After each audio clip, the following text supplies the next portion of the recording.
A beautiful harlot sitting in her chariot, by Thomas Brooks. Apples of Gold, 1660. I thought in my heart, come now, I will test you with pleasure, to find out what is good. But that also proved to be meaningless. Laughter, I said, is foolish, and what does pleasure accomplish? Ecclesiastes 2, 1-2.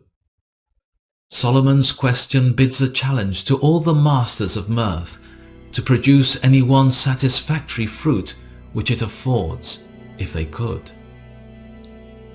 The hearts of young men usually are much given up to pleasure. Sensual pleasures are only seeming and apparent pleasures, but the pains which attend them are true and real. He who delights in sensual pleasures shall find his greatest pleasures become his bitterest pains. Pleasures pass away as soon as they have wearied out the body, and leave it as a bunch of grapes whose juice has been pressed out. Xerxes, being weary of all pleasures, promised rewards to the inventors of new pleasures, which being invented he nevertheless remained unsatisfied.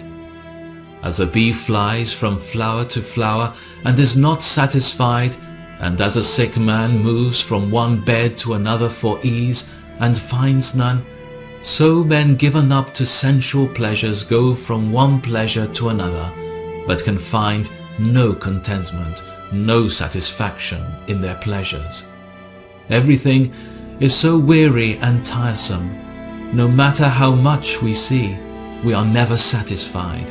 No matter how much we hear, we are not content. Ecclesiastes 1:8. There is a curse of unsatisfiableness which lies upon the creature. Honors cannot satisfy the ambitious man, nor riches the covetous man, nor pleasures the voluptuous man.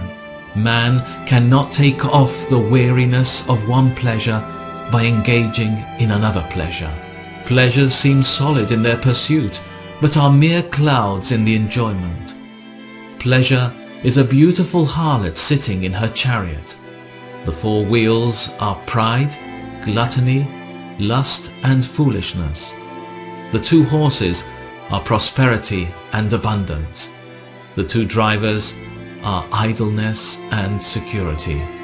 Her attendants and followers are guilt, grief, shame, and often death and damnation. Many great men and many strong men and many rich men and many hopeful men and many young men have come to their damnation by her, but never any enjoyed full satisfaction and contentment in her. Ah, avoid this harlot pleasure, and come not near the door of her house. Augustine, before his conversion, could not live without those pleasures which he much delighted in. But after his nature was changed, and his heart graciously turned to the Lord, he said, "Oh, how sweet it is to be without those sweet delights."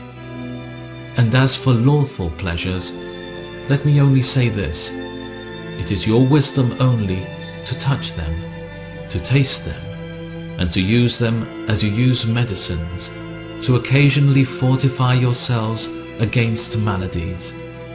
There are no pleasures so delighting, so satisfying, so ravishing, so engaging, and so abiding, as those which spring from union and communion with God, as those which flow from a humble and holy walking with God.